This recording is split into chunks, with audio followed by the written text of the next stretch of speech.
సాతానుకు సమయం కొంచెమే ఉంది అని చెప్తుంది ప్రభు. వాడు మన మధ్యలోకి దిగి వచ్చి ఉన్నాడు. ఎప్పుడు ఎక్కడ ఎవరిని పట్టుకోవాలి, ఎవరిని మింగాలని వాడు వెతుకుతూ తిరుగుతున్నాడు అన్నాడు. కనుక సాతాను బోధ అనేది ఒకటి లోకంలోకి వచ్చేసింది. ఆ బోధ రావడానికి గల కారణం ఏంటిదయ్యానంటే సేవకులే కారణము. ఆ బోధ రావడానికి సేవకులే కారణము. సేవకులని చెప్పుకుంటూ చాలా మంది సేవకులు ఉన్నారని పేరు పెట్టుకొని పెద్ద పెద్ద సేవకులు ఉన్నారు. కానీ ఎంత పెద్ద సేవకులైనా, ఎలాంటి సేవకులైనా లేఖనమునకు విరోధంగా బోధ చేసిన వ్యక్తిని మీరు గుర్తుపట్టుకోనండి, ఈయన దేవుని ఆత్మ సంబంధమైన సేవకుడు కాడు అనుకోండి. దేవునికి స్తోత్రం కలుగును. లేఖనానికి ఒక చిన్న విరోధమైన మాట చెప్పితే చాలు. కనుకనే అంత్య దినాలలో, చివరి దినాలలో ఉన్నాము కనుక లేఖనాలను, దేవుని మాటలు, వాక్యాలను చాలా జాగ్రత్తగా చదవండి, పరిశీలించండి, పరిశోధించండి. కనుకనే పరలోకము మాట చెప్పుతాడు. గలతీ పత్రిక 1వ అధ్యాయం 9వ వచనంలో పౌలు గారు, మేము చెప్పిన సువార్త మేము గాకను మరి పరలోక మందలి దూత అయినను చెప్పిన ఎడల మీరు నమ్మొద్దు అంటాడు. గలతీ పత్రిక చూసారండి 1వ అధ్యాయం 9వ వచనంలో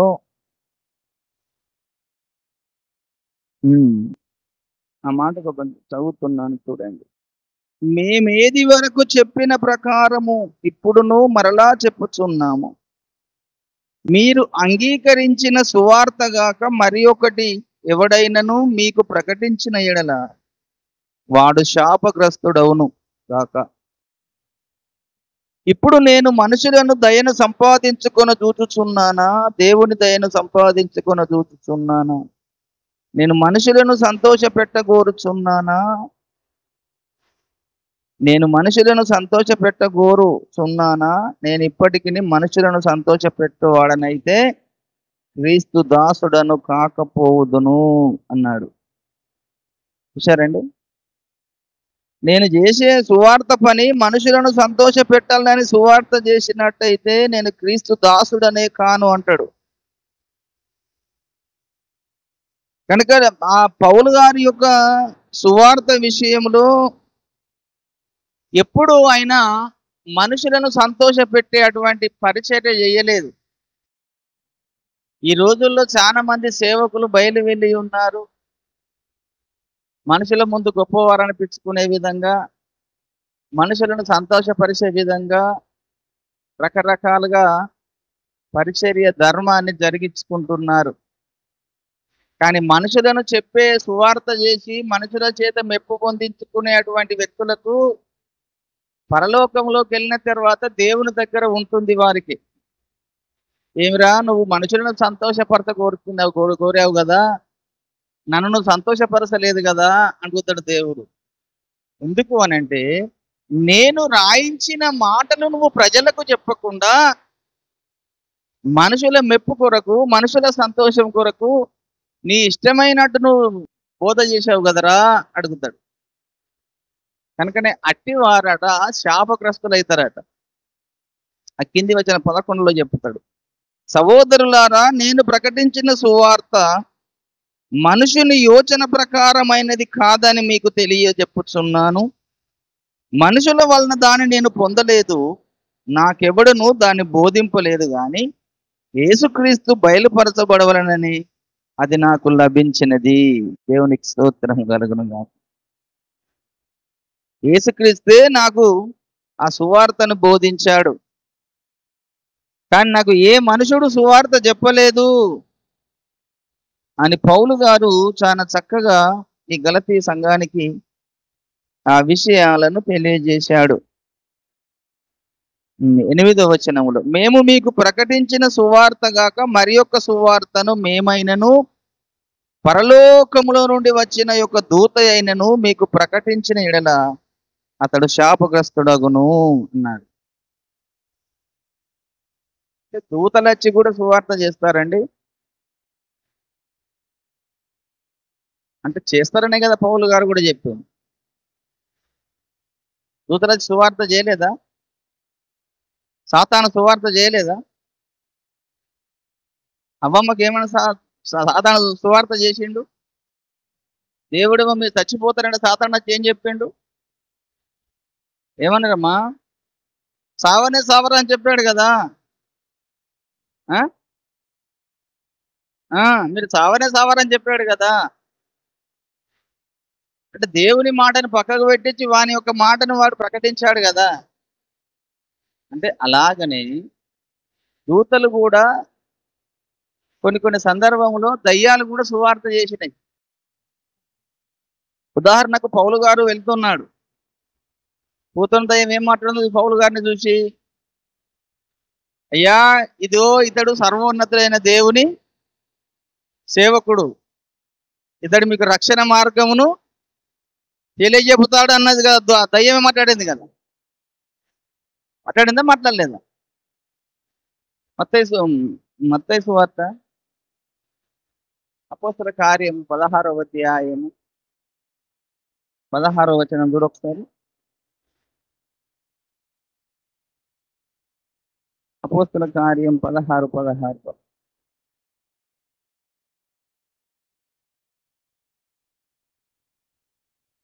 మేము ప్రార్థన స్థలమునకు వెళ్ళుచుండగా పూతోనను దయ్యము పట్టినదై శోధ చెప్పుట చేత తన యజమానులకు బహు లాభము సంపాదించుతున్న ఒక చిన్నది మాకు ఎదురుగా వచ్చెను. ఆమె పౌలును మమ్మును వెంబడించి, ఈ మనుషులు సర్వోన్నతుడైన దేవుని దాసులు, వీరు మీకు రక్షణ మార్గమును ప్రకటించు వారై ఉన్నారని కేకలు వేసి చెప్పాను. ఇప్పుడు చెప్పింది ఎవరు? చెప్పిన వాళ్ళు ఎవరు? పూతోను దయ్యం చెబుతుంది. అంటే ఈ దయ్యం అంటే ఒక దూతేనా కాదా? ఏ దయ్యాలైనా దూతలే కదా, ఎవడబెడ దూతలే కదా, అపవిత్రాత్మలే కదా. యేసయ్యని గురించి కూడా ఆ దయ్యం చెబుతుంది. గెరాసినది అడుగుపెట్టినప్పుడు, యేసు సర్వోన్నతుడైన దేవుని కుమారుడా, మాతో నీకేం పని, మమ్మల్ని బాధించడం వచ్చితివా, ఇంకా నీ సమయం రాలేదు, మమ్మల్ని ఇప్పుడు ఎందుకు బాధిస్తున్నావు అని దయ్యాలు కూడా అరచి కేకలు వేస్తుంది. అంటే దయ్యము ప్రత్యేకంగా అది మనకు కనబడి సువార్త చేయదండి, అది ఒక వ్యక్తిలో దూరుతుంది. ఇక్కడ పూతన దయ్యం ఎవరిలో దూరింది? ఆ చిన్నదానిలో దూరింది. ఆ చిన్నదానిలో దూరి ఆ దయ్యం మాట్లాడుతుంది. అలాగనే ఇప్పుడు అబద్ధ బోధ చేసేటువంటి వ్యక్తుల్లో ఆ దయ్యం దూరి ఉంటది కనుక లేఖనానికి విరోధంగా వారు బోధ చేస్తారు. నిజంగా దేవుని ఆత్మ ఉంటే దేవుని వాక్యం ఉన్నది ఉన్నట్లుగా బోధిస్తారు, దేవుని వాక్యం ఉన్నది ఉన్నట్లుగా చెబుతా అంటారు. కనుక అందులో ఏది కలపొద్దన్నాడు, తీసివేయొద్దన్నాడు. ఈ సువార్త కాక మేము కొత్త శోధమే శాపగ్రస్తలమని పౌలు గారే అన్నాడు. కనుక అంత జాగ్రత్తగా మనము లేఖనాలను పరిశోధించాలి. దేవుని పిల్లలారా, మరి మీకు చెప్పేది ఏంటిదంటే, అనేకమైనటువంటి అబద్ధ సేవకులు, అబద్ధ బోధకులు వచ్చి ఉన్నారు. ఆయా ఆత్మలు నమ్మక ఏవి దేవుని సంబంధమైనదో, ఏవి దేవుని సంబంధమైనవి కావో మనము పరీక్షించుకోవాలి. ఈరోజు విశ్వాసులు సంఘము ఏమైపోతుందంటే అద్భుతాల మీద దృష్టి పెడుతున్నారు, స్వస్థతల మీద దృష్టి పెడుతున్నారు. ఈ అద్భుతాలు, స్వస్థతలు రేపు అపవాది కూడా చేస్తాడు, దయ్యం కూడా చేసి చూపెడుతుంది. కనుక ఆ అద్భుతాలు, స్వస్థతలు మనకు ప్రాముఖ్యమైనవి కాదు. వాటికంటే ప్రాముఖ్యమైనదే దేవుని వాక్యం. అవి లేవని కాదు, ఉన్నాయి. యేసయ్య కూడా వాటిని చేసి చూపించాడు. సమయోచితంగా, సమయానుకూలంగా ఎప్పుడు ఏమి చేయాలో యేసయ్య చాలా జ్ఞానంగా చేసి చూపించాడు. అంతే తప్ప కానీ వాటి మీదనే మీ మనసు పెట్టే విధంగా చేయలేదు. ఈరోజు చాలా మంది అద్భుతాల వైపు మనసులను మరలిచ్చేవారుగా తయారవుతున్నారు. స్వస్థతల వైపు మనుషులను మరలిచ్చేవారుగా తయారైతున్నారు. ఈ స్వస్థతలు, అద్భుతాలు దయ్యము కూడా చేస్తుందని దేవుడే చెప్పాడు. యేసయ్య చెప్పాడు. చూడండి ఒకసారి మత్తయి సువార్త 24వ అధ్యాయము 24వ వచనంలో, అబద్ధపు ప్రవక్తలను, అబద్ధపు బోధకులు, అబద్ధపు క్రీస్తులను, అబద్ధపు ప్రవక్తలు వచ్చి సాధ్యమైతే ఏర్పరచబడిన వారిని సైతము మోసపరచుటకై గొప్ప సూచక క్రియలను, మహత్కార్యములను కనపరచును. ఇదిగో ముందుగా నేను మీతో చెప్పి ఉన్నానన్నాడు ప్రభు. గొప్ప అద్భుతాలు, స్వస్థతలు చేసి చూయిస్తారట. ఎవరు వాళ్ళు? ఎవరు? అబద్ధ ప్రవక్తలు, అబద్ధపు క్రీస్తులు. రాబోతున్న దినాలలో వీరు వస్తారు. అంటే ఇదివరకు లోకంలో ఉన్నారు వాళ్ళు. ఇదివరకు కూడా అబద్ధ బోధకులు ఉన్నారు, అబద్ధ ప్రవక్తలు ఉన్నారు, అబద్ధ సేవకులు కూడా ఉన్నారు. బోధకులు ఉన్నారు, సేవకులు ఉన్నారు, అబద్ధ ప్రవక్తలు ఉన్నారు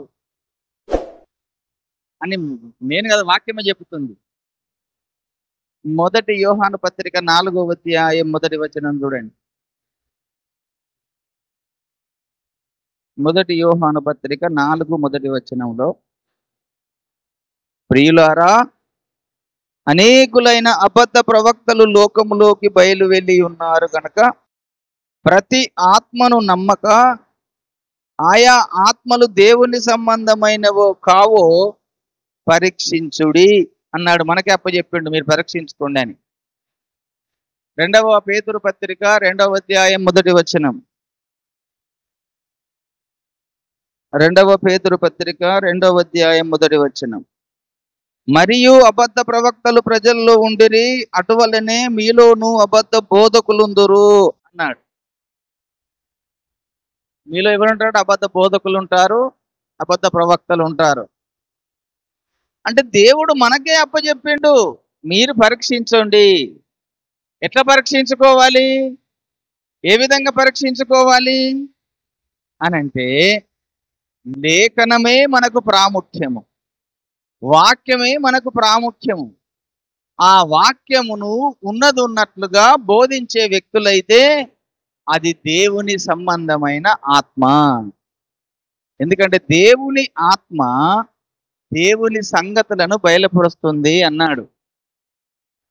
ఇంకా దురాత్మ మనలో ఉంటే దేవుని సంగతులను పక్కకు పెట్టి కల్పనా కథలు, నవ్వించే కథలు, కవ్వించే కథలు, ఈ యొక్క రకరకాలుగా ప్రజలని మోసం చేయాలి. ఇప్పుడు సాతాను పని ఏంటిదంటే, ఎందుకు చెప్తున్నానంటే, సాతాను పని ఏమై ఉన్నదంటే, అంత్య దినాలలో, చివరి దినాలలో సంఘములో ఉండే విశ్వాసులను మళ్ళీ పాపములో పడేయడం కొరకు, దేవునికి దూరం చేయడం కొరకు, నిన్ను నాశనం చేయడం కొరకు, నిన్ను దేవుని రాజ్యంలోకి వెళ్లకుండా చేయడం కొరకు వాడు ఎంతో కుయుక్తితో పని చేయిచున్నాడు. కనుక వానికి సమయము కొంచెమే అన్నాడు ప్రభు. ప్రకటన గ్రంథము 12వ అధ్యాయం 12వ వచనంలో, ప్రకటన 12:12లో చెప్తాడు ఒక మాట చూడండి. అక్కడ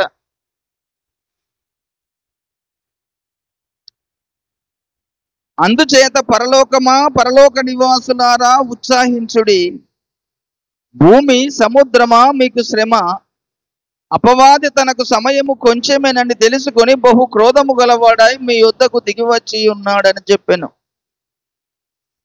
చూశారండి, అపవాదికి సమయము కొంచెమేనని తెలుసుకొని వాడు బహు క్రోధము గలవాడై మన యొద్దకు దిగి వచ్చి ఉన్నాడట.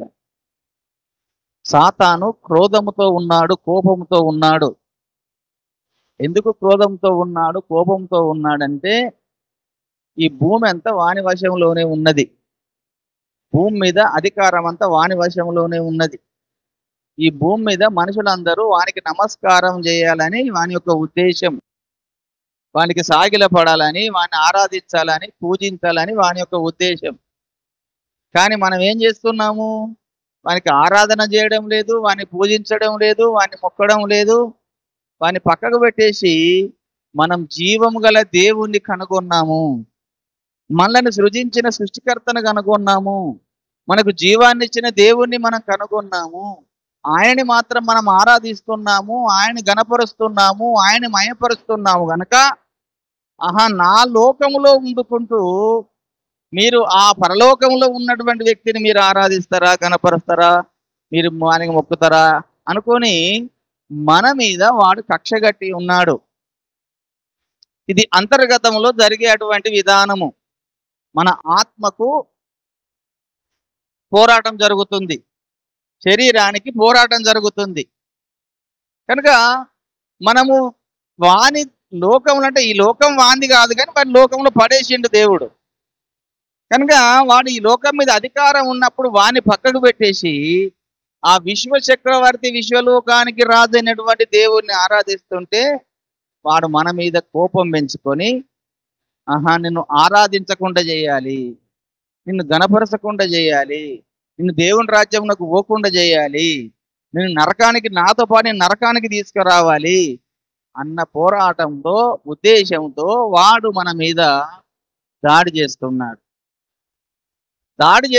ఎలాగనంటే 2 కోణాల్లో దాడి చేస్తున్నాడు. ఒకటేమో నిన్ను రక్షణ పొందకుండా చేస్తున్నాడు. రక్షణ పొందిన నీవు వాక్యానుసారంగా ఎదగకుండా చేస్తున్నాడు. రెండవది, రక్షణ పొందిన నీవు వాక్యానుసారంగా ఎదగకుండా చేస్తున్నాడు. వాక్యమునకు విరోధంగా చేయాలని చూస్తున్నాడు. దేవుని వాక్యం నీలో ఉంటే దేవుడు నీలో ఉంటుంది. ఆ వాక్యం నీలో లేకపోతే దేవుడు నీలో ఉండడు. కనుక ఆ వాక్యమునకు విరోధంగా నిన్ను ప్రేరేపిస్తున్నాడు. కనుకనే అబద్ధ బోధకులను వాడు తీసుకొచ్చి పెట్టాడు భూమి మీద. అబద్ధ ప్రవక్తలను తీసుకొచ్చి పెట్టాడు. ఈ అబద్ధ ప్రవక్తలు, అబద్ధ బోధకులు వచ్చి అబద్ధాన్ని బోధిస్తే నీలో దేవుని వాక్యం ఉండకుండా ఏముంటుంది? అబద్ధపు వాక్యం ఉంటుంది. కనుక ఆటోమేటిక్గా నీకు తెలియకుండానే నువ్వు అబద్ధీకుని అయిపోతావు. వాని పనే వాడు అబద్ధీకుడట. వాడు చేసే పనే వాడు అబద్ధీకుడు, అబద్ధమునకు జనకుడు అన్నాడు. కనుక వాని యొక్క ఉద్దేశం నెరవేర్చడం కొరకు అబద్ధములు చెప్పేటువంటి వ్యక్తులను ఈరోజు సమాజంలో లేపుతున్నాడు. చూడండి, యోహాను సువార్త 8వ అధ్యాయం 44వ వచనంలో ప్రభు వాని కోసం మరొక మాట చెప్పాడు. యోహాను సువార్త 8వ అధ్యాయము 44వ వచనము చదువుతున్నాను. మీరు మీ తండ్రి యగు అపవాది సంబంధులు, మీ తండ్రి దురాశలు నెరవేర్చగోరుచున్నారు. ఆది నుండి వాడు నరహంతకుడై ఉండి సత్యమందు నిలిచిన వాడు కాడు, వాని యందు సత్యమే లేదు. వాడు అబద్ధమాడునప్పుడు తన స్వభావమును అనుసరించి మాటలాడును. వాడు అబద్ధీకుడును, అబద్ధమునకు జనకుడై ఉన్నాడు అని చెప్పుకుంటూ ప్రభు చెబుతున్నాడు, నేను సత్యమునే చెప్పుచున్నాను గనక మీరు నన్ను నమ్మరు. చూశారండి, దేవుడు యేసయ్య సత్యము చెప్పుతున్నాడు, సత్యాన్ని నమ్మడం లేదు. సత్యం అంటే వాక్యం కదండి. నా వాక్యమే సత్యము, నా వాక్య సారాంశమే సత్యము. యేసయ్య సత్యం చెప్పుతున్నాడు, వీడేమో అబద్ధం చెప్పుతున్నాడు. ఆ అబద్ధం చెప్పే విషయాలలో వానికి అబద్ధ బోధకులు ఉన్నారు, అబద్ధ ప్రవక్తలు ఉన్నారు, అబద్ధ క్రీస్తులు వస్తున్నారు. ఇక అన్ని అబద్ధం చెప్పేవారు వస్తున్నారు. కనుక జాగ్రత్తగా ఉండండి దేవుని పిల్లలారా. ప్రతీది లేఖనమే మనకు ఆధారము. గుర్తుంచుకోవాలి, ప్రతీది మనకు లేఖనమే ఆధారము, దేవుని వాక్యమే ఆధారము. దేవుని వాక్యం తర్వాతనే అన్ని స్వస్థతలైనా, అద్భుతాలైనా, ప్రవచనాలైనా, భాషలైనా, ఎన్ని రకాల వరాలున్నా వాక్యం తర్వాతనే అన్ని వరాలు.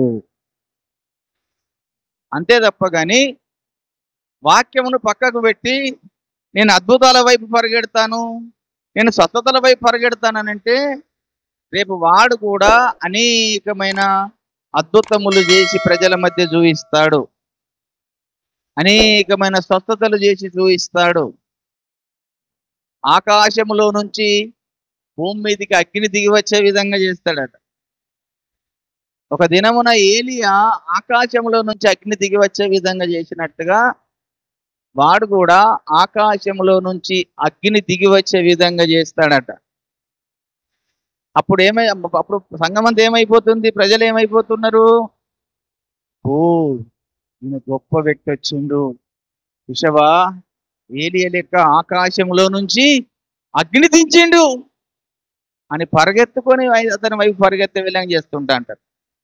చూడండి, ఆ వచన భాగం చూడండి. ప్రకటన గ్రంథం 13వ అధ్యాయము.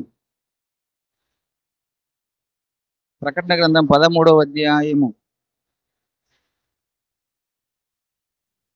సరేండి, 12వ వచనం. అది ఆ క్రూర మృగమునకున్న అధికారపు చేష్టలన్నీ దాని ఎదుట చేయిచున్నవి, మరియు చావు దెబ్బ తగిలి బాగుపడి ఉన్న ఈ మొదటి క్రూర మృగమునకు భూమియు దానిలో నివసించు వారును నమస్కారము చేయినట్లు అది బలవంతము చేయిచున్నది. అది ఆకాశము నుండి భూమికి మనుషుల ఎదుట అగ్ని దిగి వచ్చున్నట్లుగా గొప్ప సూచనలు చేయిచున్నది అన్నాడు. ఆకాశం నుంచి ఏం దించుతాడట వాడు? అగ్ని దించుతాడు. ఇప్పుడు అగ్నిది మనం అప్పుడు మనం ఈ వాక్యం తెలియకపోతే మనం ఏమనుకుంటాము? ఆనాడు ఏలియా గురించే మనకు తెలుసు. ఏలియా ఒక్కడే ఆకాశంలో నుంచి అగ్ని దిగి వచ్చినట్టుగా చేశాడు గనక, ఇతడు కూడా అగ్ని దించాడు గనక ఇతడు నిజంగా దేవుని సేవకుడే అనుకొని మనము భ్రమపడుతుంటాం. కనుక ఇలాంటి అద్భుతాలు వాడు ఎన్నో చేసి ప్రజలను అంత్య దినాలలో, చివరి దినాలలో మన రక్షణను పోగొట్టుకునే విధంగా చేస్తాడు. నీ రక్షణ జీవితాన్ని పోగొట్టుకునే విధంగా చేస్తాడు. నిన్ను వాని అధికారం కిందికి తీసుకుంటాడు, నిన్ను నరకంలోకి తీసుకుంటాడు. వాని ఉద్దేశం అంతా ఏంటిదనంటే, నాకు చెందనటువంటి పరలోక రాజ్యంలో స్థానము ఇంకా ఎవరికి కూడా చెందద్దు. నాకే దక్కని పరలోకము ఈ మనుషులకు ఎందుకు దక్కాలి? నన్నెట్ల నరకంలోకి దేవుడు పడేస్తున్నాడో, తన చేసిన సృష్టిని, తన చేసిన ప్రజల్ని నాతో పాటు నేను నరకానికి తీసుకెళ్తా అన్నటువంటి కోణములో వాడు భయం, ఎంతో క్రోధము గలవాడై భూమి మీద దిగి వచ్చి ప్రజలను మోసం చేస్తున్నాడు.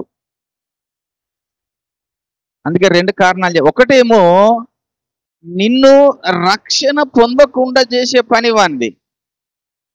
యేసయ్య దగ్గరికి వచ్చి మారు మనసు పొంది పాపక్షమాపణ పొంది యేసు రక్తంలో కడుక్కొని శుద్ధి చేసుకుని అటువంటి దానికి దూరం చేసే పని మొదటిది. రెండవది, ఒకవేళ నువ్వు రక్షణ పొంది మారు మనసు పొంది బాప్తిసం పొంది యేసయ్య రక్తంలో కడుక్కొని శుద్ధి చేసుకొని పరిశుద్ధంగా జీవిస్తున్నప్పటికీ నీలో దేవుని వాక్యము లేకుండా చేసే పని అన్నమాట. రెండవది, దేవుని వాక్యం నీలో లేకుండా చేసే పని. కనుక ఈ రెండు కోణాలలో ఈరోజు సంఘాన్ని మీద వాడు దాడి చేస్తున్నాడు. కనుక దేవుని పిల్లలమైన మనము గమనించవలసిన ముఖ్య విషయం ఏంటిదంటే, లేఖనములనే మనం పరిశోధించి లేఖనముల మీదనే మనము విశ్వాస జీవితాన్ని కట్టుకోవాలి. లేఖనములోనే నిత్య జీవం ఉన్నదన్నాడు యేసయ్య. నిత్య జీవం మనకు ఎక్కడున్నదయ్యా అని అంటే లేఖనములో ఉందట. యోహాను సువార్త 5వ అధ్యాయము 29వ వచనం 38 నుంచి చదువుతున్నా. ఆయన ఎవరిని పంపెనో ఆయనను మీరు నమ్మలేదు గనక మీలో ఆయన వాక్యము నిలిచి ఉండలేదు అన్నాడు. మొదటిది, ఆయన ఎవరిని పంపెనో ఆయనను మీరు నమ్మలేదు గనక మీలో ఆయన వాక్యము నిలిచి ఉండలేదు. లేఖనముల యందు మీకు నిత్య జీవము గలదని తలంచుచు వాటిని పరిశోధించుచున్నారు, అవే నన్ను గూర్చి సాక్ష్యం ఇచ్చుచున్నవి. అయితే మీకు జీవము కలుగునట్లు మీరు నా యొద్దకు రానొల్లరు. నేను మనుషుల వలన మహిమ పొందువాడను కాను, నేను మిమ్మును ఎరుగుదును. దేవుని ప్రేమ మీలో లేదు. నేను నా తండ్రి నామమున వచ్చి ఉన్నాను, మీరు నన్ను అంగీకరింపరు. మరి ఒకడు తన నామమున వచ్చిన ఎడల వానిని అంగీకరింతురు అన్నాడు. చూశారండి, యేసయ్య ఎంత స్పష్టంగా చెప్పుతున్నాడు. నేను నా తండ్రి దగ్గర వచ్చాను, నా తండ్రి మాటలు నాలో ఉన్నాయి, నేను చెప్పిన మాటలు మీరు నమ్ముతలేరు కనుక మీకు జీవము లేదు, నా వాక్యం మీలో లేదు. ఎవరైతే మీరు నన్ను నమ్మారో, లేఖనములను నమ్మారో, లేఖనములందే నిత్య జీవం ఉన్నది. ఆ లేఖనం అనేది నా తండ్రి నాకు ఇచ్చినది కనుక లేఖనముల యందు మీరు విశ్వాసం ఉంచితే మీకు నిత్య జీవము కలుగుతుంది అన్నాడు. దేవుని వాక్యములో మనకు నిత్య జీవం ఉన్నది. దేవుని వాక్యమును మనం నమ్మే వారంగా ఉండాలి. దేవుని వాక్యమునకు విరోధంగా మనం ఎప్పుడు కూడా నడుచుకోకూడదు, బోధించకూడదు. చివరి దినాలలో, అంత్య దినాలలో అదే జరుగుతుంది. లేఖనము ఒక లేఖనం ఎత్తుకొని లేఖనము పక్కకు పోతుంది. ఈరోజు బోధకులలో లోకంలో ఉన్న కట్టుకథలన్నీ తీసుకొచ్చి పెడుతున్నారు. మీరు అక్కడక్కడ చూడండి కల్పనా కథలు వచ్చేసాయి సంఘంలోకి. నవ్వించి కవ్వించే బోధలు వచ్చేస్తున్నాయి సంఘంలోకి.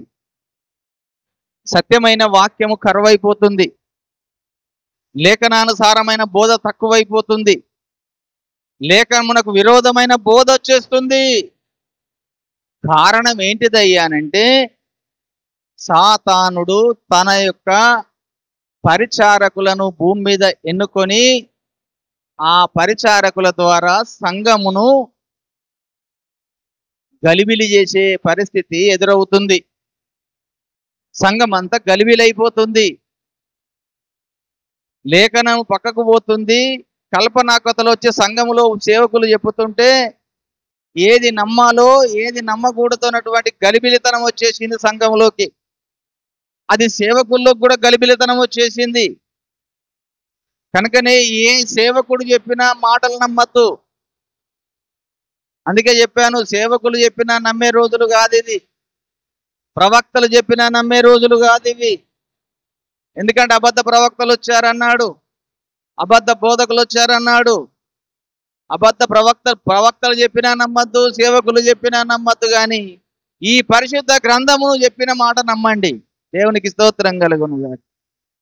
ఈ పరిశుద్ధ గ్రంథంలో ఏ మాట అయితే ఉంటుందో ఆ మాట చెబితే నమ్మండి. ఇది మీకు నిత్య జీవం ఇచ్చే మాటలు, ఇది మన నిత్య రాజ్యానికి చేర్చే మాటలు, ఇది స్వయాన దేవుని మాటలు.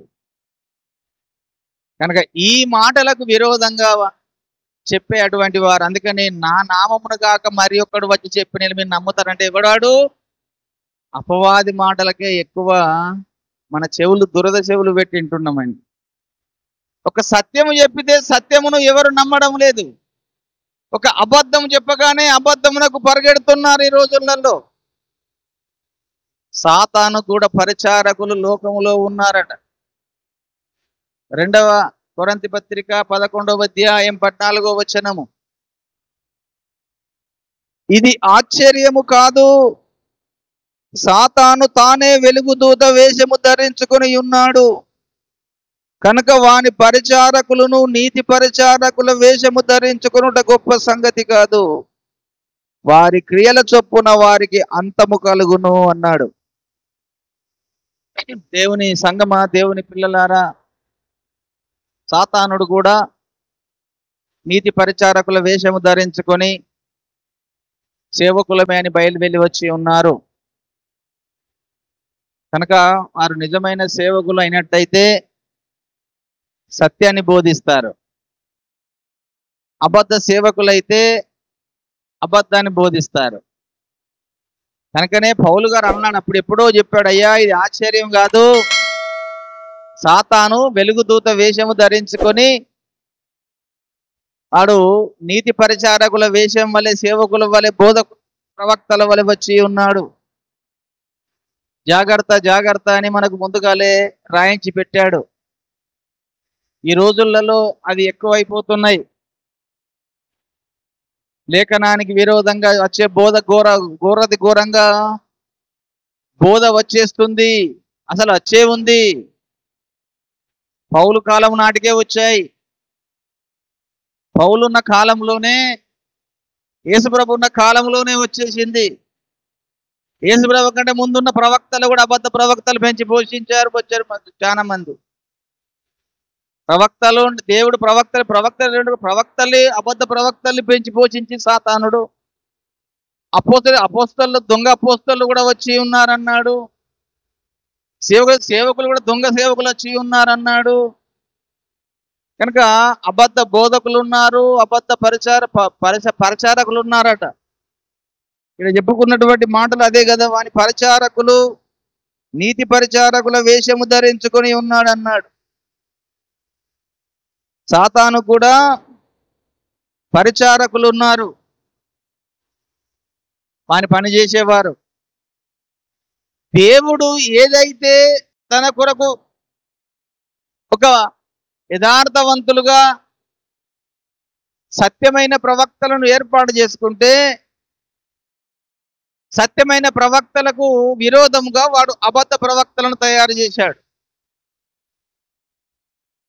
యేసయ్య వచ్చి కూడా సత్యమైన వాక్యాన్ని బోధిస్తుంటే, యేసయ్యకు విరోధముగా కూడా అక్కడున్న శాస్త్రులు పరిచయులని లేపి వారు కూడా అబద్ధ బోధ చేసే విధంగా ప్రేరేపించి, యేసయ్యకే ఎక్కడ తప్పు దొరుకుతుందా అని ఎదిరి చూసి యేసయ్యని పట్టుకుందామనే ఉద్దేశంతో శాస్త్రులు పరిచయులు సద్దుకయ్యలు అనేవారు కూడా లేచారు. యేసుప్రభు 12 మంది అపోస్తలను ఎన్నుకుంటే వాడు కూడా అబద్ధ అపోస్తలను ఎన్నుకుంటున్నాడు. యేసయ్య స్వచ్ఛమైన సేవకులను ఎన్నుకుంటే వాడు కూడా అబద్ధ సేవకులను ఎన్నుకుంటున్నాడు. యేసయ్య మంచి బోధకులను ఎన్నుకుంటే వాడు కూడా అబద్ధ బోధకులను ఎన్నుకుంటున్నాడు. అంటే ఎట్టకేలకు దేవుని పిల్లలను పాడు చేయాలన్న కోణంలోనే వాడు పనిచేస్తున్నాడు, వాడు దాడి చేస్తున్నాడు.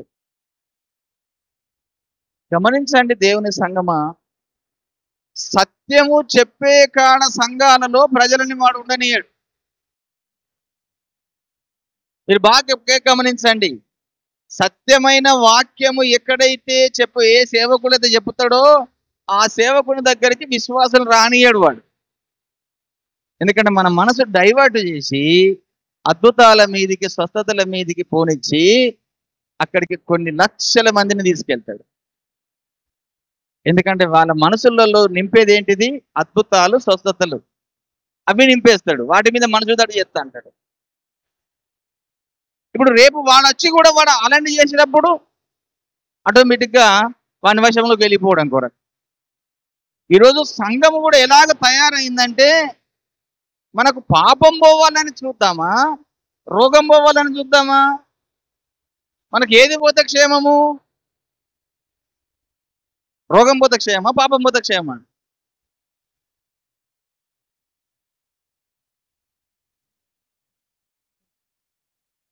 అదే నేను చెప్పేది ఏంటంటే, మనిషికి పాపం పోవడం ముఖ్యమా, రోగం పోవడం ముఖ్యమా? పాపం పోతే పరిశుద్ధపరచబడతావు, అప్పుడు దేవుని రాజ్యంలో నీకు స్థానం కలుగుతుంది. రోగం ఇప్పుడు పోతుంది, మళ్ళీ రోగం వస్తూనే ఉంటుంది. ఈ శరీరం ఉన్నంత వరకు రోగం రాకుండా ఉండదు కదా. ఈ శరీరం ఎంతవరకు భూమి మీద ఉంటుందో అంతవరకు రోగం వస్తూ ఉంటుంది. కనుక ఈ రోగం స్వస్థతల కొరకు నువ్వు పరిగెత్తుకొని వెళ్తావు, మళ్ళీ రోగం వస్తే ఏమైపోతుంది? మళ్ళీ అదే స్థితి అయిపోతుంది. కనుక వానికి బాగా తెలుసు, సైతానుకు నీ మనసులో ఏది ఆలోచన ఉందో వానికి బాగా తెలుసు. కనుక వాడు చేసే పని ఏంటిదంటే, ఈరోజు సార్వత్రిక సంఘాన్ని సైతము మోసం చేసే పని పెట్టుకున్నాడు సాతానుడు ఇప్పుడు. ఎందుకు? రేపు యేసయ్య రాబోతున్నాడు. యేసయ్య వస్తే వీళ్ళందరూ ఎత్తబడతారు. కనుక వీళ్ళందరినీ ఎత్తబడకుండా చేయాలి, వీరందరినీ మళ్ళీ పాపములోకి తీసుకెళ్ళాలి. యేసయ్య వచ్చినప్పుడు కడపూర మోగినప్పుడు వీరందరూ ఎత్తబడతారు. కనుక వీరు ఎత్తబడకుండా ఉండాలి అనంటే వీళ్ళు మళ్ళీ పరిశుద్ధత లేకుండా చేయాలి, వాక్యం లేకుండా చేయాలి, నీతి లేకుండా చేయాలి, సత్యం లేకుండా చేయాలి, యథార్థత లేకుండా చేయాలి అన్న కోణంలో వాడుకుడు పని కట్టుకొని సార్వత్రిక సంఘం మీద దాడి చేస్తున్నాడు. ఒకప్పుడేమో మనుషులందరి మీద దాడి చేసి పాపంలో పడేసిండు. కానీ ఇప్పుడు వాని యుద్ధం అంతా, వాని పోరాటం అంతా కేవలము దేవుని పిల్లల మీదనే వాని పోరాటం, దేవుని సేవకుల మీదనే పోరాటము. సేవకుల్ని కూడా వాక్యం ఉన్నది ఉన్నట్టుగా చెప్పకుండా అబద్ధములు చెప్పించే విధంగా తయారు చేస్తున్నాడు. విశ్వాసులను కూడా దేవుని వాక్యం మీద మనసు పెట్టకుండా అద్భుతాలు సతుతల మీద మనసు పెట్టే విధంగా చేస్తున్నాడు కదండి. కనుక దేవుని సంఘము నేర్చుకోవలసిన సత్యం ఏంటిదంటే అద్భుతాలు మనకు ముఖ్యము కాదు, స్వస్థతలు ముఖ్యము కాదు. అంటే ఇవ్వనివే అని చెప్పలేను, ఉన్నాయి, కానీ అవి మనకు ప్రామాణికం కాదు. మనకు ప్రామాణికం అంటే ఏంటిదయ్యా అంటే పరిశుద్ధ గ్రంథమైన దేవుని వాక్యం. ఈ వాక్యమునే మనము ధ్యానం చేసుకోవాలి. ఈ వాక్యం చెప్పడానికి దేవుడు ప్రవక్తలను ఎన్నుకున్నాడు, అపోస్తలను ఎన్నుకున్నాడు, కాపర్లను ఎన్నుకున్నాడు, సువార్థికులను ఎన్నుకున్నాడు, బోధకులను ఎన్నుకున్నాడు. అంటే ఇన్ని రకాల దేవుడికి పనిచేసేవారు ఉన్నారు. దీనికి వ్యతిరేకంగా పనిచేసేవారు వాని యొక్క పరిచారకులు కూడా లోకంలో ఉన్నారు. కనుకనే గొర్రె చర్మములు వేసుకొని వచ్చే తోడేళ్ళు అన్నాడు యేసయ్య. మత్తయి సువార్త 7వ అధ్యాయం 15వ వచనంలో చూడండి ఒకసారి. మత్తయి సువార్త 7వ అధ్యాయం 15వ వచనంలో యేసు ప్రభు కూడా అదే మాట చెప్పుతూ వచ్చాడు. అబద్ధ ప్రవక్తలను గూర్చి జాగ్రత్త పడుడి, వారు గొర్రె చర్మములు వేసుకొని మీ యుద్ధకు వత్తురు గాని వారి లోపల క్రూరమైన తోడేళ్ళు. వారి ఫలము వలన మీరు వారిని తెలుసుకొందురు. ముళ్ళ పొదలలో ద్రాక్ష పండ్లైనను పల్లేరు చెట్లను అంజూరపు పట్లైనను కోయిదురా, అలాగుననే ప్రతి మంచి చెట్టు మంచి ఫలములు ఫలించును, పలికి మాలిన చెట్టు పనికి మాలిన ఫలములు ఫలించును.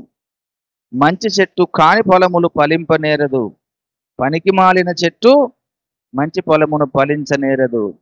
మంచి ఫలములు ఫలించని ప్రతి చెట్టు నరకబడి అగ్నిలో వేయబడును అన్నాడు. సరేండి, ఆ అబద్ధ ప్రవక్తల గురించి చెప్పుతూ మంచి చెట్టు మంచి ఫలములు ఫలిస్తుంది, చెడ్డ చెట్టు చెడ్డ ఫలములు ఫలిస్తుంది అన్నాడు. ఆ ఫలములను బట్టి మనము గుర్తుపట్టాలి. ఏ చెట్టు ఇదో, జామ చెట్టు పెడితే జామకాయలేగా వస్తాయి కదండి. నిమ్మకాయలు కాస్తాయా? కాస్తాయి, నిమ్మకాయలు కాస్తాయి జామ చెట్టుకు. మామిడి చెట్టు పెడితే మామిడికాయలే కాస్తాయి, సీతాఫలకాయలు కాస్తాయా? కాయవు కదా. ఏ చెట్టు అదే ఫలం కాసినట్టుగా దేవుని యొక్క ప్రవక్తలు అయితే దేవుని వాక్యాన్ని బోధిస్తారు. దేవుని ప్రవక్తలు కాని వారు దేవుని వాక్యాన్ని బోధించకుండా కల్పనా కథలు చెప్పేసి కవ్వించి నవ్వింపజేసి ప్రజలను సత్యం నుంచి అసత్యములోకి నడిపించేవారు తయారవుతున్నారు. ఇంకా దేవుని పిల్లలారా, మనం ఆలోచన చాలా యేసయ్య రాకడ చాలా దగ్గరికి వస్తుందండి. చాలా దగ్గరలో ఉన్నది యేసయ్య రాకడ. కనుక ఇప్పటి నుంచి జాగ్రత్త పడవలసింది సంఘము. ఎంత పెద్ద పెద్ద సేవకులు వచ్చినా, ఇంటర్నేషనల్ స్పీకర్లు వచ్చినా, రెవరెన్లు వచ్చినా, బిషప్లు వచ్చినా, పోపులు వచ్చినా, వారు ఎవరు ఏది చెప్పినా దేవుని వాక్యము ఉన్నదా లేదా అనే గ్రహింపు మనలో ఉండాలి. అదే లేకపోతే మన ఆత్మీయ జీవితము సరిగా ఎదగడం లేదు అనుకోవాలి. కనుక ఈ రోజులలో ఒక్కటే గుర్తుంచుకోండి దేవుని సంగమా, దేవుని పిల్లలారా, సాతాను చేసే అటువంటి భయంకరమైన కుయుక్తి ఏంటిదయ్య అంటే, దేవుని సంఘమును వాడు పాడు చేస్తున్నాడు. దేవుని సంఘములోకి అబద్ధ బోధలు వచ్చేసాయి. దేవుని సంఘములోకి అబద్ధ బోధకులు, అబద్ధ ప్రవక్తలు, సువార్థికులు, కాపలు అందరు వచ్చేసింది. కనుక మనము వారిని ఎలా గుర్తుపట్టాలి అని అంటే, ఈ మాట ప్రభువే చెప్పాడు. కనుక మంచి వాక్యమును బోధించే సేవకులు అయితే దేవుని మాటలు పలుకుతారు. కనుక యేసయ్య ఏమన్నాడు? ఆయనలో నా ఆత్మ ఉన్నది కనుక నా మాటలే పలుకును అన్నాడు. దేవుని ఆత్మ మనలో ఉంటే దేవుని మాటలే పలుకుతాం. ఇక దేవుని ఆత్మ మనలో లేకపోతే దయ్యపు మాటలు పలుకుతాం. దయ్యపు మాటలు ఏంటి అంటే చాలా ఉన్నాయి లేఖనంలో విరోధంగా. ఈ రోజులలో నిన్న కాక మొన్న ఎక్కడో యూట్యూబ్లో కూడా చూశాను. సేవకులు పోయి కొబ్బరికాయలు కొడుతున్నారు. అది ఎవరు చేసే పని? దేవుని పిల్లలు చేసేదా, లేకుంటే దేవుని పిల్లలు కాని వారు చేసేదా? మన భక్తి జీవితం ఏ విధంగా ఉండాలి? మన భక్తి జీవితంలో మనం చేయని పనులు కొన్ని ఉన్నాయని ప్రభు చెప్పాడు కదా. అన్ని జనులు అవి చేసే పనులు. మొన్న సమాధుల దగ్గరికి వెళ్ళారు. సమాధుల కాడ తపకాయలు వేలుస్తున్నారు. సమాధుల కాడ రకరకాల పువ్వులు వేస్తున్నారు, రకరకాలు చేస్తున్నారు. సమాధుల కాడికి వెళ్ళి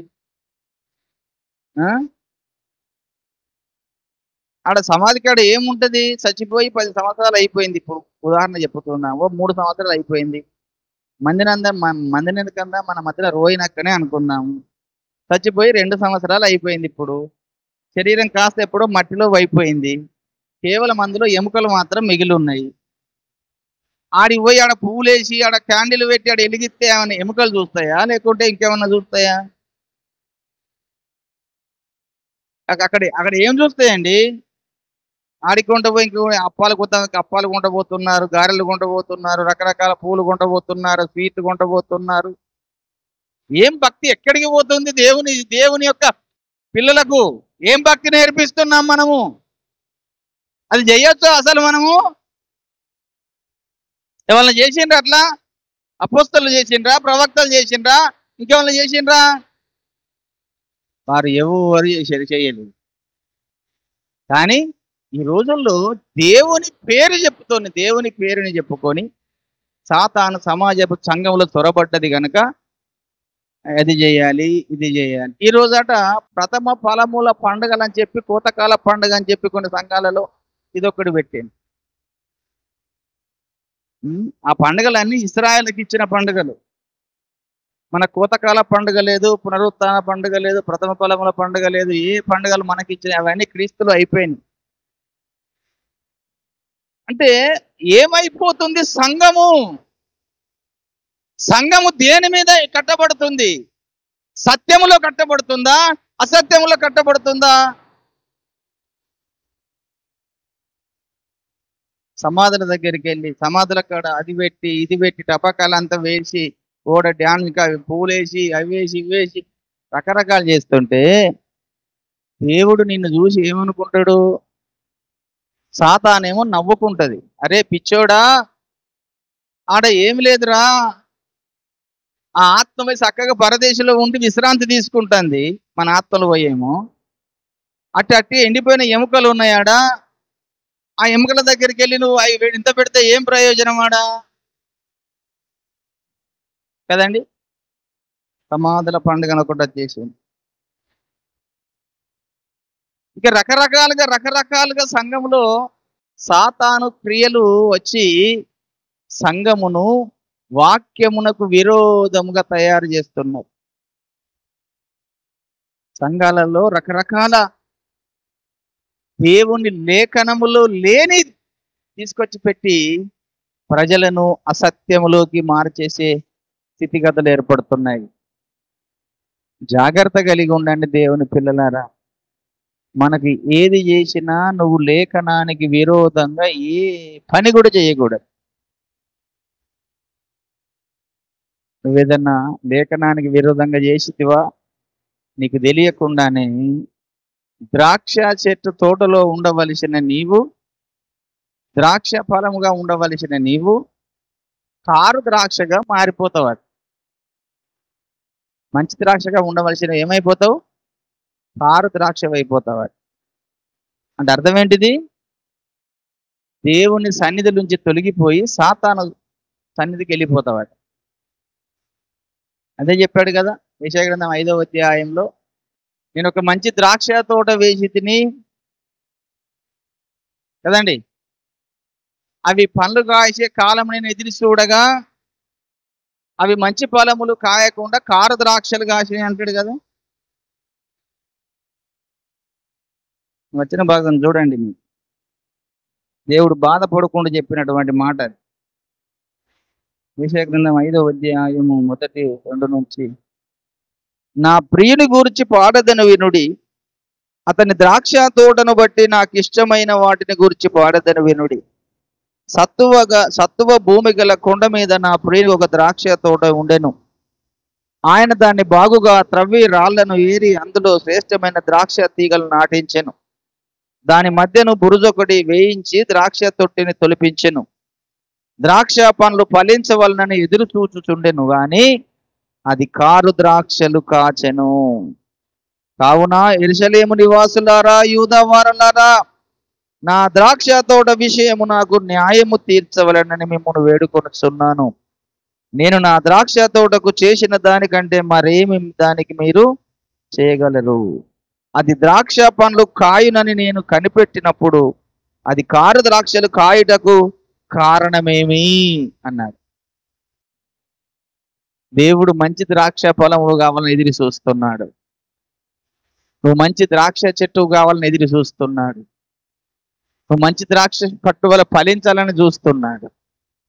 కానీ మంచి ద్రాక్ష పండ్లు ఫలించకుండా కారు ద్రాక్షలు కాస్తున్నారు. కారణం ఏమిటిది? కారు ద్రాక్షలు అంటే చెడిపోయిన ద్రాక్షలు, చెడ్డవైపోయిన ద్రాక్ష పండ్లు. కనుక దేవుని పరిశుద్ధమైన దేవుని పిల్లలు పరిశుద్ధులుగా ఉండాలని దేవుడు చూస్తే పరిశుద్ధులుగా ఉండకుండా చెడిపోయి చెడ్డవారుగా తయారవుతున్నారట. దానికి కారణం ఏంటిదంటారు?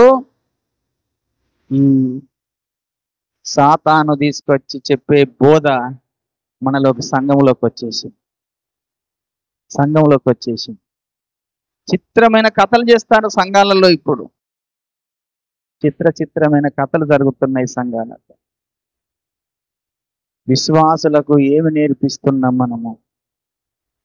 సంఘాన్ని ఏ విధంగా కడుతున్నాం మనము? సంఘాన్ని ఏ విధంగా మనం పెంచుతున్నాము? ఈ రోజులలో సంఘాలలో రకరకాల సేవకులు కూడా పాపిని రక్షించే విధానము తక్కువైపోతుంది, ఆస్తులు సంపాదించుకునే విధానం ఎక్కువైపోతుంది. ఎక్కడ చూసినా ధనము తెండి తెండి తెండి, ఇయ్యండి ఇయ్యండి ఇయ్యండి, ఇస్తేనే దీవించబడు, లేకుండా దేవుడు దీవించడా నిన్ను? ఎక్కడ యేసయ్య చెప్పిండా మాట, మీరు నాకు ఇస్తే నేను దీవిస్తానని చెప్పిండా? పోనీ ఆదామును దేవుడు దీవించేటప్పుడు ఆదాము దేవునికి ఏమి ఇచ్చిండు? నేను అడుగుతున్నాను, ఇప్పుడు సేవకులను అడుగుతున్నాను, ఆదామును దేవుడు దీవించేటప్పుడు ఆదామును దేవుడు ఏమి ఇవ్వమన్నాడు? అబ్రహామును దేవుడు దీవించేటప్పుడు అబ్రహామును దేవుడు ఏమి ఇవ్వమన్నాడు? ఇస్తేనే దీవించబడతారట, లేకుంటే దీవించబడరట. దీవించే సేవకులే కావచ్చు, మరి దేవుడు కాదు కావచ్చు. దశం భాగాలు లేకపోతే మీకు శాపములు వస్తాయని చెప్తున్నా. మీరు అట్లా ఇప్పుడు యేసయ్య చెప్పిండా? ఎంత అబద్ధపు సాతాను సమాజపు వారు చెప్పే అటువంటి బోధ. యేసయ్య ఎక్కడ కూడా మాటలు చెప్పలేదు. మీకు కలిగినది ఇవ్వండి, మీ మనసుకు నచ్చినది ఇవ్వండి, కానీ నా వాక్యమందు మీరు నిలిచి ఉండండి. నా వాక్య ప్రకారం మీరు జీవించండి. నా వాక్యమునకు మీరు విరోధంగా ఏ పని కూడా చేయకండి అని చెప్పారు. ఈరోజు బయట చూస్తే సంఘం అంతా గలిబిలి అయిపోతుంది. సార్వత్రిక సంఘం. యేసయ్య పాపం దేవుడు తన రక్తం ఇచ్చి సంఘమును కట్టుకుంటే సంఘాన్ని నాశనం చేయడానికి సాతానుడు పూనుకుంటున్నాడు. సంఘాన్ని పాడు చేస్తున్నాడు సాతాను. సంఘమా, మేల్కొనండి. ఏది సత్యమో ఏది అసత్యమో గుర్తుపట్టండి. ఏది దేవుని సంబంధమైనదో ఏది దేవుని సంబంధమైనది కాదో మీరే గుర్తుపట్టండి. యేసయ్య భూమి మీద 33.5 సంవత్సరాల జీవిత కాలంలో ఆయన జీవించినప్పుడు ఎవరి దగ్గర ఏది కూడా ఆశించకుండా ఆయన కూడా పని చేసుకుంటే సేవ చేసి తనకు కలిగింది ఇంకా బీదలకి ఏమన్నాడు, దిక్కులేని వారికి ఏమన్నాడు, అనాథలకి ఏమన్నాడు. ఆయన ఇచ్చుకుంటూ పోయింది. పౌలు గారు కూడా అలాగనే ఏమి ఆశించకుండా సేవ చేసిండు. సత్యం కొరకు సేవ చేసిండు, వాక్యం కొరకు సేవ చేసిండు, వాక్యం ఉన్నతున్నట్లుగా బోధించుకుంటూ సేవ చేసిండు. అనేకులను ఆయన యుద్ధకు నడిపించుకొని ప్రజలను ఆత్మలను రక్షించడం కొరకు సేవ చేసిండు. ఈరోజు ఆత్మలు రక్షించడం కాదు, ఎవరో ఒక సంఘాన్ని ఆ సేవకుడు కష్టపడి కన్నీరు గార్చి ఆ విశ్వాసులకు బాప్తిసం ఇచ్చి రక్షించి వారిని రక్షణలోకి తీసుకొస్తే వాళ్ళని లాక్కొని మేము సేవ చేస్తున్నామని చెప్పుకునే సేవకులు సమాజంలోకి వచ్చేస్తున్నారు. నశించిపోతున్న ఆత్మలను పక్కకు పెడుతున్నారు. కొన్ని కోట్ల ఆత్మలు నరకానికి పోతున్నాయి. వాటి కొరకు వెళ్ళి సువార్త చెప్పి రక్షించే భారము తక్కువైపోతుంది. ఆయా సంఘాలకు వెళ్ళి వారిని తీసుకొచ్చుకొని గుంజుకొని సంఘాల్లో పెట్టుకొని, నాకు సంఘము 1,00,000 మంది ఉన్నారండి, మరి 1,00,000 మంది ఈయనకు అన్నాడా అండి? రేపు దేవుడు అడుగుతాడు, ఏమిరా నువ్వు 1,00,000 మందిని కన్నావా? రేపు దేవుని దగ్గరికి మనకు వెళ్ళిన తర్వాత దేవుడు సేవకులకు చేసే తీర్పు ఏంటో తెలుసా? నువ్వెంతమందిని సువార్త చెప్పావు, ఎంతమందిని రక్షించావు, ఎంతమందికి బాప్తిసం ఇచ్చావో గాళ్ళు మాత్రమే నీ వారైతారు. ఇప్పుడు నేను ఎంతమందికి బాప్తిసం ఇచ్చి ఎంతమందిని సువార్త రక్షించానో గాళ్ళే నా పిల్లలు, నా లెక్కలో ఉంటారు. కడప వాళ్ళందరూ నా లెక్కలో ఉండరు. ఎందుకంటే వాళ్ళు బాప్తిసం ఇచ్చింది వాళ్ళ సేవకుడు. ఆయన కన్నీరు గారిస్తే బాప్తిసం ఇచ్చి నేను రక్షణలోకి తీసుకొచ్చిండు, వాళ్ళ లెక్కలో అయిపోతావు. వాళ్ళని తీసుకొచ్చి నా దగ్గర పెంచినంత మాత్రాన వాళ్ళు నా లెక్కలోకి రారు. అంటే ఈ విధంగా కూడా సాతాను చేసి సంఘాల్లో ఏంటిదంటే, ఎక్కడనో ఒక కాడ విశ్వాసి రక్షించబడితే ఆ విశ్వాసి మన దగ్గరికి తీసుకొచ్చుకొని ఒక గుంపు తయారు చేసుకొని నేను సేవ చేస్తున్నా అనేటువంటి కోణకు సేవ అంటే. కనుక అలా చేయలేదు యేసయ్య. ఒక్క ఆత్మ కొరకు ఆయన కొన్ని దూరం ప్రయాణమై వెళ్ళిపోయాడు, సముద్రం మీద వెళ్ళిపోయాడు, నడుచుకుంటూ వెళ్ళిపోయాడు ఒక్క ఆత్మ రక్షించాలని. సమరయ స్త్రీ ఉదాహరణకు ఒక్కతే ఆత్మ, ఆమె నశించిపోతుంది, ఆమె దేవునికి విరుద్ధంగా పాపం చేస్తుంది. తన ఇంటిలో తన భర్తలు 5 ఉన్నారు, ఇంకా తన భర్త చచ్చిపోయిండు, ఇంకొకరు ఉన్నాడు. ఆమెను రక్షించాలన్న ఉద్దేశం కొద్దీ ఆయన వెళ్ళిపోయి ఆ సమరయ స్త్రీ వస్తుందని, మధ్యాహ్న కాలం వస్తుందని చెప్పి ఆ ఎర్రటెండలో బావి కాడ నిలబడి ఆమె కొరకు చూసి ఆమెకు సువార్త చెప్పి ఆమె పాపము నుంచి విడిపించి ఆమె రక్షణలోకి తీసుకొచ్చిండు. ఆమె ఆ గ్రామాన్ని అంతా మార్చేసింది. దేవునికి స్తోత్రం కలుగునుగా. అట్లా ఒక్క ఆత్మ కొరకు వెళ్ళిండు. పొట్టి జక్కయ్య పాపి, భయంకరమైన ట్యాక్స్ కలెక్టర్, డబ్బులు రూపాయి వసూలు ఉన్నదాన్ని 4 రూపాయలు ఎక్కువ డబ్బులు కలెక్ట్ చేసి అన్యాయపు సొమ్ముతోని అతడు నిండుకొని గొప్పగా అతడు ధనవంతుడుగా అవుతున్నాడు అనుకున్నాడట. కానీ యేసయ్య వస్తానని తెలిసి ఆ మేడి చెట్టు ఎక్కితే కొట్టోడు కనుక తోన ఎక్కితే అప్పుడు ఆయన కంటే ముందు యేసయ్య అన్నాడు, ఆయన చూసి జక్కయ్య నేను నీ ఇంటికి వస్తున్నా రా అన్నాడు. అప్పుడు ఏమైపోయింది? చక్కగా చేసిన పని ఏంటిది?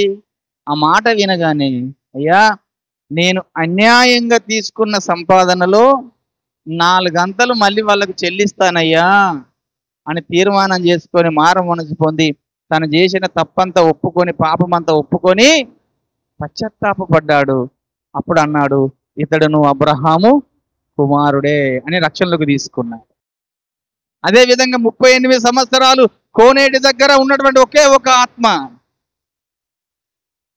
పక్షవాయువు గలవాడు, కాలు చేతులు లేవకుండా 38 సంవత్సరాల నుంచి బెతెస్దా కోనేటి దగ్గర ఉన్న వ్యక్తి దగ్గరికి పరిగెత్తుకొని పోయి ఆ వ్యక్తిని తన పక్షవాయువు నుంచి లేపి, అయినా యేసయ్య అడిగాడు, కావాలి చూడండి, స్వస్థపరచ కోరుచున్నావా అని అడిగాను.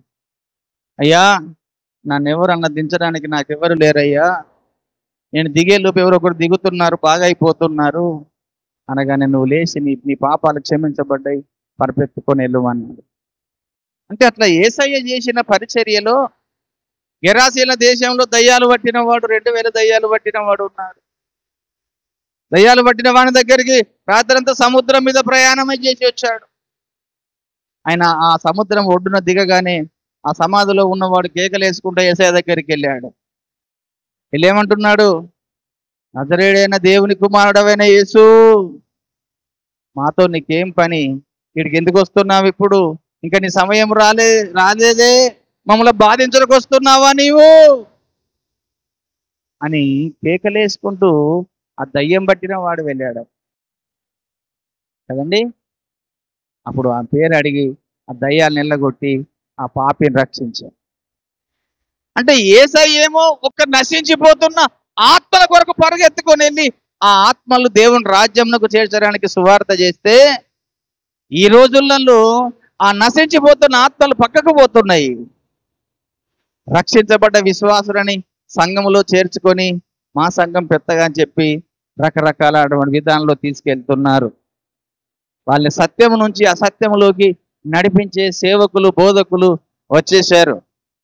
జాగ్రత్త కలిగి ఉండండి దేవుని పిల్లలారా, దేవుని రాకడ దగ్గర ఉన్నది.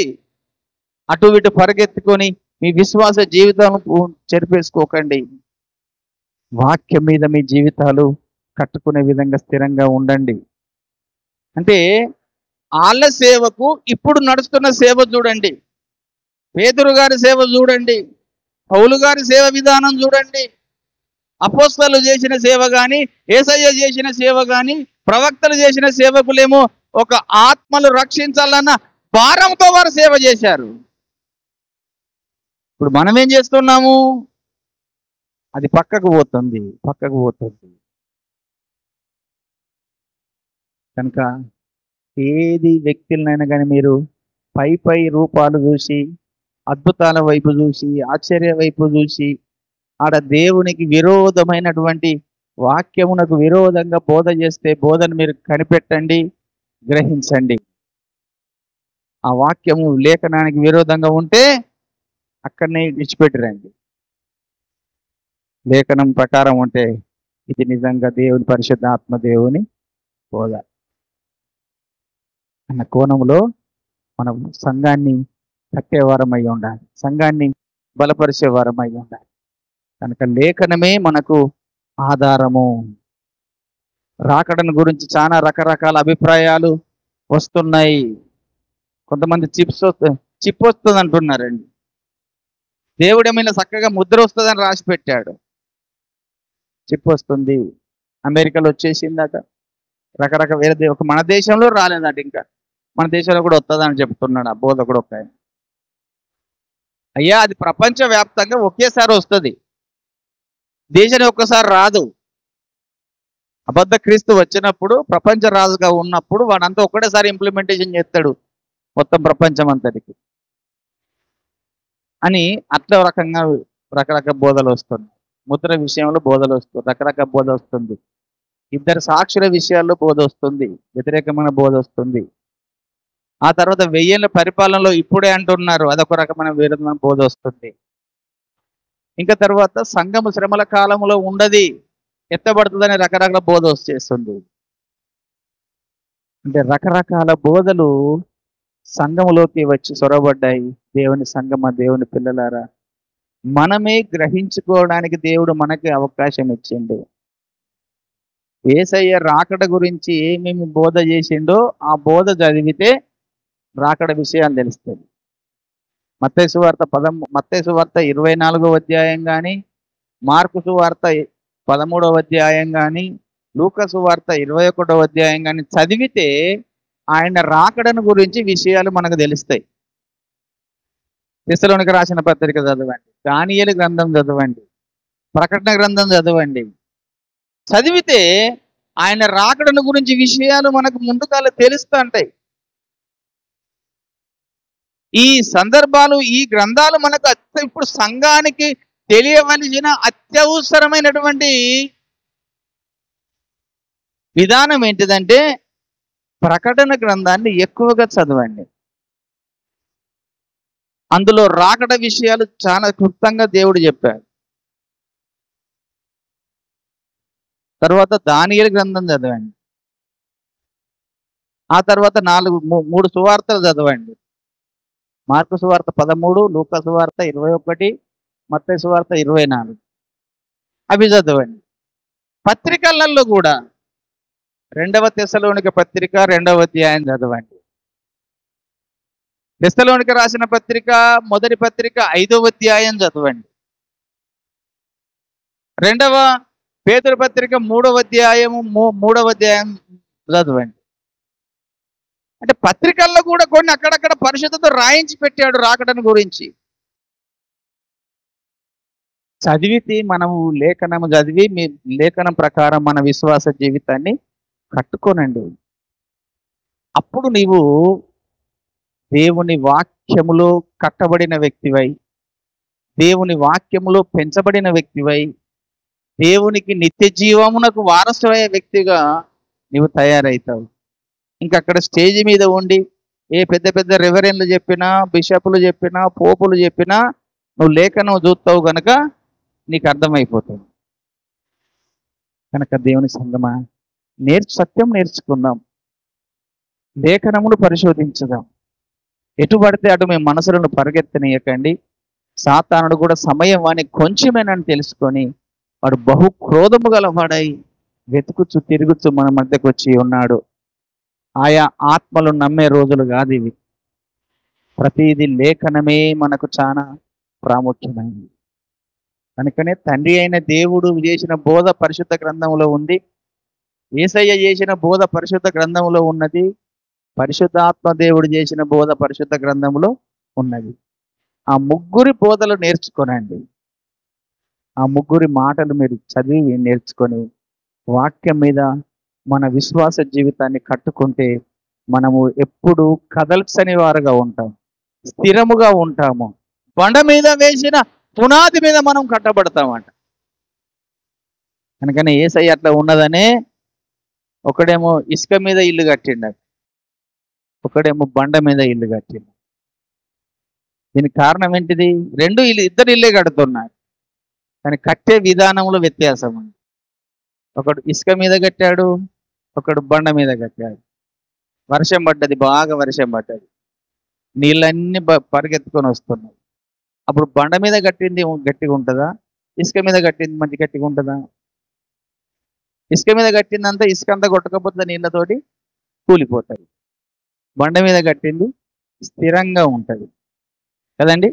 ఆ మాట మనకు ప్రభువు చెప్పాడు మత్తయి సువార్త 7వ అధ్యాయంలో 24వ వచనంలో చూడండి. కాబట్టి ఈ నా మాటలు విని వాటి చొప్పున చేయు ప్రతివాడు బండ మీద తన ఇల్లును కట్టుకొనిన బుద్ధిమంతుని పోలి ఉన్నాడు. ఎవరట? నా మాటలు విని వాటి చొప్పున చేయు ప్రతివాడు బండ మీద తన ఇల్లు కట్టుకొనిన బుద్ధిమంతుని పోలి ఉండెను.